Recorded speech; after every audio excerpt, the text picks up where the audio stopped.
Dear students, this is Rebecca from RA Knowledge Spot. Students, this is the very first chapter of class 9 Punjab textbook और इसका जो नाम है that is matrices and determinants. This is a very important and very easy chapter. Definitely you will enjoy this chapter while doing. और यहाँ पर इसके बाद हम इसका इंट्रो भी करेंगे, बहुत इसकी डिटेल्स हैं इसकी, और इसके बाद इसका थॉरली एक्सरसाइज भी स्टार्ट करेंगे. Okay Students, now let's start the intro of the chapter. As the name represent matrices and determinants. Firstly, the unit outlines what.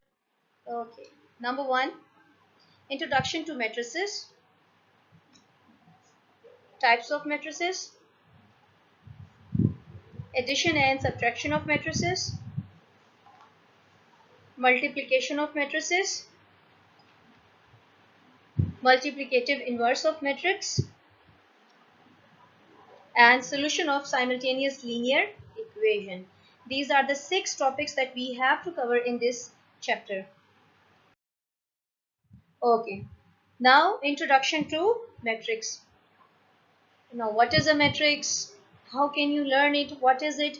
Like a rectangular array or a formation of collection of real numbers. सबसे पहले देखिए ये है कि एक array है. array का मतलब होता है कोई arrangement है, कोई order है, rectangular form में हो सकता है array और a formation कि उसकी बनावट कैसे है, उसका structure कैसा है, of a collection of real number. Like we are going to collect something, उसमें collection है numbers का, say like 0, 1, 2, 3 such as कुछ इस किस्म की पहले चीज होगी आपके पास, and then enclosed by the brackets. तो ये चीज enclose है इस ब्रैकेट के अंदर. ये जो आपको ब्रैकेट, दिस इज द, ये जिसको आप कहते हैं बिग ब्रैकेट या स्क्वायर ब्रैकेट भी कहते हैं, is set to form a matrix this way.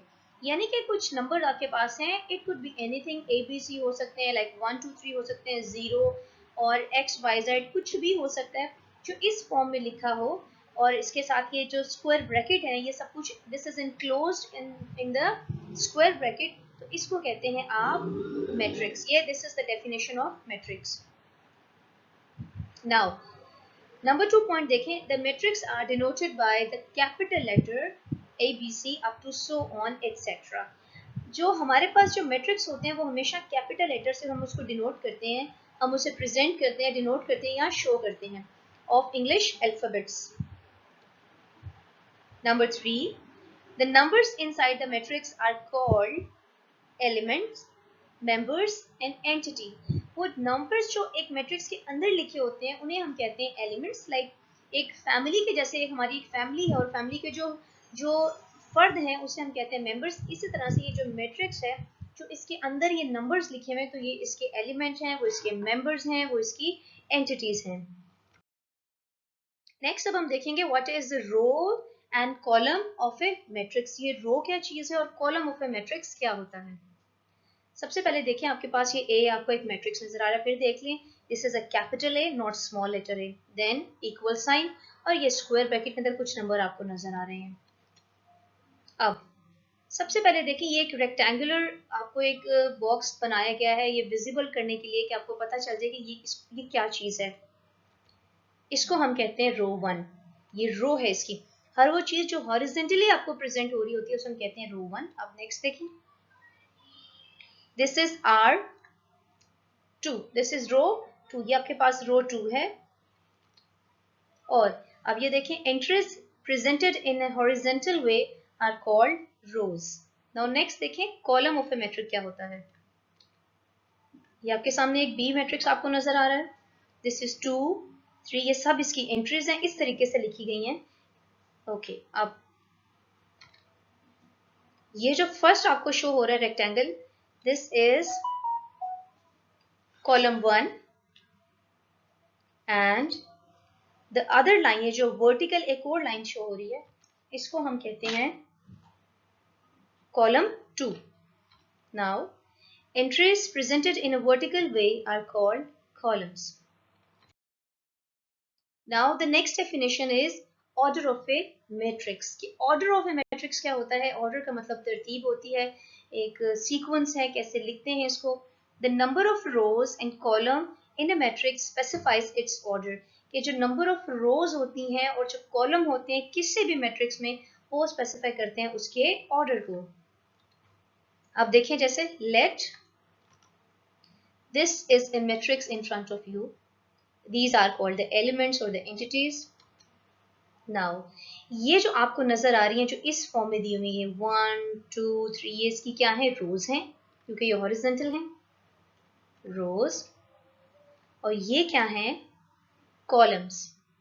Now अब कैसे इसको ऑर्डर बताते हैं कि ये जो इसकी इस फॉर्म में चीजें हैं ये इसकी रोज हैं जो कि 3 रोज हैं इसके और ये इसके 2 क्या हैं कॉलम्स हैं. तो ये होता है किसी भी मैट्रिक्स का ऑर्डर. इस तरीके से हम फाइंड आउट करते हैं इसका ऑर्डर. पहले हम हमेशा रो लिखते हैं और फिर कॉलम. और रो कौन सी होती हैं जो कि हॉरिजॉन्टल फॉर्म में होती हैं और कॉलम क्या होते हैं जो कि वर्टिकल फॉर्म में होते हैं. तो सबसे पहले आप देखें इसकी definition. Like let A and B be two matrices. हमने ए और बी दो मैट्रिसेस लिए हैं और मैट्रिसेस ये क्या चीज होती है ये मैट्रिक्स की का प्लूरल है ये. Then A is said to be equal to B and denoted by a is equal to b if and only if. ये क्या कंडीशन है if and only if. with the help of this diagram or this example definitely आपको ये clear हो जाएगा. अब ये देखिए आपके पास जो इसका पहला पॉइंट है वो ये है order of a is equal to order of b. दो मैट्रिक्स इक्वल कब होते हैं अगर दोनों का कोई ऑर्डर सेम हो. लाइक अगर जितने पहले के रोज हैं उतने ही इसके रोज होने चाहिए. अगर इसके 2 रोज हैं इसके भी 2 होंगे. अगर इसके 2 कॉलम है तो इसके भी 2 कॉलम होंगे. नेक्स्ट इसका पॉइंट देखें. their corresponding entries are equal. उनके corresponding जो elements हैं या entries हैं वो भी क्या होनी चाहिए equal होने चाहिए. what is this correspondence? अभी आप देखें आपको example की help से बताते हैं कि correspondence क्या चीज़ है. like here is an example of the matrix A. another like the other matrix B. ये देखें. अब पहली बात है कि इसको ऑर्डर चेक करें. इसको ऑर्डर क्या इसकी कितनी रोज हैं इसके 2 रोज हैं और 2 ही कॉलम है. रोज ऐसे हॉरिजॉन्टल होंगी. इसकी भी 2 रोज हैं और 2 कॉलम हैं. और ये मत देखें कि इसमें प्लस आ गए. ये कोई 3 किस्म की चीजें आपको नजर आ रही हैं ऐसा नहीं है. ये 2 + 1 एक पूरे एलिमेंट को शो करें क्योंकि ये ऑपरेशन है. ये प्लस माइनस एक ऑपरेशन होता है. 2 + 1 3 होता है. अब देखें अब कोरेस्पॉन्डेंस देखें यहाँ 1 के कोरेस्पॉन्डिंग यहाँ पर 1 है. 3 के कोरेस्पॉन्डिंग यहाँ पर 3 है. 2 + 1 तो 3 होता है. देन -4 के इक्वल है एंड 2 इज इक्वल टू क्या है 4 - 2. अब हम देखेंगे ये if and only if condition क्या है. इफ एंड ओनली इफ का मतलब ऐसे ये होता है कि दो बातें आपके पास हैं. जैसे एक सवाल से जवाब तक जाना होता है फिर जवाब से सवाल तक जाएंगे. आपको पता है बहुत सी चीजें हम मैथ्स में ऐसे करते हैं. अब ये पहली कंडीशन देखें. अगर आपको कोई दो मैट्रिक्स सवाल में देंगे कि वो इक्वल हैं इसका मतलब है अगर दो मैट्रिक्स इक्वल लिखे हुए हैं यानी कि क्वेश्चन में दोनों मैट्रिक्स बिल्कुल इक्वल हैं. इस तरह क्वेश्चन हम 1.1 के लास्ट क्वेश्चन में देखेंगे. ओके और अगर वो इक्वल है इसका मतलब ये है कि उनका ऑर्डर भी सेम है और उनकी कोरेस्पॉन्डिंग एलिमेंट भी सेम है. एक बात ये है इसको गौर से सुन लें. दूसरी बात को देखें. अगर कोई ऐसी चीज आपसे पूछी जाती है कि ये दो मैट्रिक्स हैं इनका ऑर्डर सेम है और इनकी कोरेस्पॉन्डिंग एंट्रीज भी सेम है तो इसका मतलब इन रिटर्न में ये होगा कि अब ये दो मैट्रिक्स इक्वल हैं. ये चीज होती है. इस बात को प्लीज 2 बार आप सुनिएगा. अगर आपको समझ नहीं आ रही फिर से सुनिएगा. ये आखिरी बात बहुत इंपॉर्टेंट है. इसे कहते हैं इफ एंड ओनली इफ कहते हैं. ओके अब हम चलते हैं नेक्स्ट एक्सरसाइज पे. Okay okay student this is question number 1 और इसमें आप देखें जरा हमारे पास क्वेश्चन नंबर 1 है क्या फाइंड द है कैसे होता है. ये वैसे सारी चीजें हम लोग डिफाइन कर चुके हैं अपने इंट्रो की वीडियो में लेकिन एक दफा फिर से आपको बता देती हूँ ऑर्डर क्या होता है. जैसे आपके सामने ये एक मैट्रिक्स आपको नजर आ रहा है और इस मैट्रिक्स में कितनी रोज हैं आप देखें तो रोज क्या चीज होती है जो कि हॉरिजॉन्टल आपको ये नजर आ रहे हैं 2 और 3 हॉरिजॉन्टल पोजीशन में और सिमिलरली -5 और 6 जो है ये ऑल्सो इन हॉरिजॉन्टल कंडीशन. ठीक है या लेइंग पोजीशन में जिसे कहते हैं. तो फिर और दूसरी बात इसके कॉलम देखें. कॉलम 2 और 5 है दैट इज वर्टिकल फॉर्म.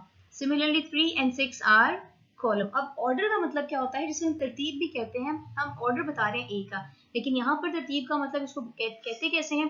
पहले आपने रोज बतानी है और फिर आपने कॉलम बताने हैं कि इसके 2/2 इसका ऑर्डर है. Like 2 rows and 2 column. Remember one thing that firstly you have to mention rows and then secondly you have to mention column. इसका सिर्फ इतना सा आंसर है. Normally this question comes in the MCQs for 1 marks. तो ये lengthy question में कभी भी नहीं आ सकता क्योंकि ये आपको नजर आ रहा है कि छोटा सा इसका आंसर है. सिर्फ ऑर्डर पूछा जाएगा आपके पास. नेक्स्ट देखें c इज इक्वल टू 2 4. अब हम सबसे पहले आप ये देखें कि इसको ऑर्डर पहले खुद जज करें. आप ये देखें कि इसकी एक हॉरिजॉन्टल रो है सिर्फ एक है. इसका मतलब इसकी जो रो है वो एक है. जब आप वर्टिकली देखें तो एक ये है फिर इसके बाद ये है. इसको वर्टिकली फॉर्म में देखें तो इसका ऑर्डर आपके पास क्या है? Order of C is equal to 1/2, like 1 row and 2 column. Okay, hope so आपको इसकी समझ आ गई. ये बहुत सिंपल क्वेश्चन है. अब ये डी को देखें. पहले सबसे पहले इसकी रोज देखें. ये देखें, ये इसकी रो है एक, फिर ये दूसरी, फिर ये तीसरी रो है इसकी, और कॉलम सिर्फ इसका ये एक कॉलम चल रहा है इस तरह से वर्टिकल फॉर्म में. तो इसका आपके पास ऑर्डर क्या है? Order of D is equal to 3 rows and 1 column, 3/1. इसको इस तरह से आप लिखेंगे, इसका आंसर है. नेक्स्ट इस एफ को देखें. इस एफ में हमने क्या करना है? इसके सबसे पहले रोज देखें. इसका एक ही रो है, अब इसका कॉलम भी एक है, तो इसके तो रोज और कॉलम दोनों सेम हो गए, लाइक 1/1. रोज और कॉलम बिल्कुल सेम है. इसका ऑर्डर है 1/1. देखिए question number 2. Now which of the following matrices are equal. अच्छा, कभी हम मैट्रिक्स कहते हैं, कभी हम मैट्रिसेस कहते हैं. एक्चुअली मैट्रिक्स जो है वो एक सिंगुलर फॉर्म है और मैट्रिसेस जो है इसकी प्लूरल फॉर्म है. अब यहाँ पर आप देखें, आपको ये एक ए और सी मैट्रिक्स नजर आ रहे हैं. एक्चुअली एक्सरसाइज में इसमें काफी सारे और भी छोटे छोटे पार्ट्स दिए हुए हैं. मैंने सिर्फ आपको उसमें से चूज 2 ऐसी चीजें की just to give you understanding. तो आप ये देखें, इस ए में देखें, एक सिंगल नंबर है, एक एलिमेंट है, एक एंटिटी है, एक मेंबर है. इनको आप कह सकते हैं, आपको इंट्रो की वीडियो में आपको बताया है कि इसको मेंबर भी कहते हैं. वो नंबर जो इस ब्रैकेट के अंदर मौजूद है, जो मैट्रिक्स के अंदर होते हैं, उसको मेंबर कहते हैं, एंटिटी कहते हैं एंड एलिमेंट कहते हैं. ओके, तो इस ए में देखें 3 है, और अगर इसको सॉल्व करें तो ये क्या है? लग रहा है जैसे 2 है, ऐसा नहीं है. जबकि ये सब्ट्रैक्ट हो रहे हैं, 5 - 2 3, it means they are equal. तो ये दोनों ए और C are equal matrix. Now look at this G and F. अब ये जी को आप देखें तो ये क्या है? 3 - 1 2 एंड 3 + 3 6, और ये दोनों आपके पास क्या है? बिल्कुल इक्वल हैं. It means G and F are equal. Now question number 3, very important question of exercise number 1.1. ये देखिए क्वेश्चन आपके सामने. Find the values of A, B, C and D which satisfy the matrices equation. हमने A, B, C की value मालूम करनी है. Students, आपको पता है कि जब दो मैट्रिक्स, आप इस क्वेश्चन को जरा गौर से देखें और इसके दरमियान आपको एक इक्वल का साइन नजर आ रहा है. If the two matrices are equal, it means their corresponding elements are also equal. What is the correspondence? Like A plus C के corresponding यहाँ पर 0 है, फिर A plus 2B के corresponding यहाँ पर -7 है, फिर C - 1 के corresponding यहाँ पर 3 है, और 4D - 6 के corresponding यहाँ पर 2D है. इसका मतलब अब हम correspondence हमें पता चल गया. अब हम equal करेंगे मैट्रिक्स को. हम लिखेंगे फर्स्ट ऑफ ऑल सोल्यूशन इसका देखें, that is A plus C is equal to 0. This is equation number 1. Then C - 1 is equal to 3. A plus 2B is equal to -7 and 4D - 6 is equal to 2D. और ये आपके पास 4 equations आ चुकी हैं because this is an equation. अब 1 by 1 हमें इनकी values find out करनी है. और पहली वैल्यू कैसे मालूम करेंगे? फ्रॉम इक्वेशन 2 में से.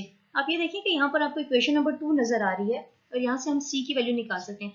हमारे पास ऐसी कोई और चीज नहीं है, कोई ऐसी इक्वेशन नहीं जहाँ से हम कोई वैल्यू फाइंड आउट कर सकें, क्योंकि यहाँ पर इन दोनों का हमें नहीं पता, A to B का हमें नहीं पता और D का भी हमें नहीं पता. लेकिन ये एक ऐसी इक्वेशन है जहाँ से हम C की वैल्यू आराम से निकाल सकते हैं. ये देखिए, यहाँ ये माइनस है and here it will be plus, और उसके बाद जब इसको ऐड करेंगे तो 3 + 1 4.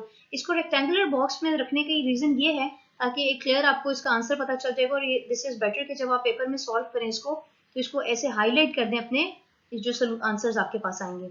नेक्स्ट हम वैल्यू फाइंड आउट करते हैं. Now we have to put the value of C in equation 1. क्यों? और तो आपको C कहीं नजर नहीं आ रहा. अगर यहाँ पर हम C की वैल्यू पुट करते हैं तो यहाँ से आराम से हमारे पास A की वैल्यू आ जाएगी. Now A plus C is equal to 0 by putting the value of C, that is 4. Now 4 is positive और यहाँ पर क्या होगा? नेगेटिव हो जाएगा. और यहाँ से आप इजीली आपने A की वैल्यू फाइंड आउट कर ली है. Now we have to putting like by putting A is equal to -4 in equation number 3. Equation number 3 में देखें, यहाँ पर हम A की वैल्यू पुट करेंगे and we'll easily get the value of B by writing the equation, that is number 3. Replacing the value of A -4 plus 2B as it is, -7 is as it is. -4 है, यहाँ आपके पास क्या होगा? +4. This is -3. अब 2 यहाँ multiply है, यहाँ जा क्या होगा? डिवाइड होगा. आप चाहें तो इसको लिख सकते हैं 1.5, क्योंकि 3/2 का मतलब होता है 1.5. That is -1.5. इसको as it is रहने दो, no problem. next value, the last value, using equation number 4. now देखिए 4d minus 6 is equal to 2d, then 4d as it is, 2d यहाँ पॉजिटिव है, यहाँ पर क्या होगा नेगेटिव, और 6 यहाँ नेगेटिव है, यहाँ पर पॉजिटिव. इनको सब्ट्रैक्ट करें, that is 2d, then 2 is multiplying and here it is divided. okay, इसकी आप कटिंग करें, 2 1s are 2, 2 3s are 6. Okay student, यहाँ पर हम सबकी इसकी ABC सबकी वैल्यूज आ गई हैं और यही हमने फाइंड आउट करनी थी. और अब हम करेंगे इसकी जो नेक्स्ट एक्सरसाइज है in the next video, that is 1.2. Till then take care, bye bye.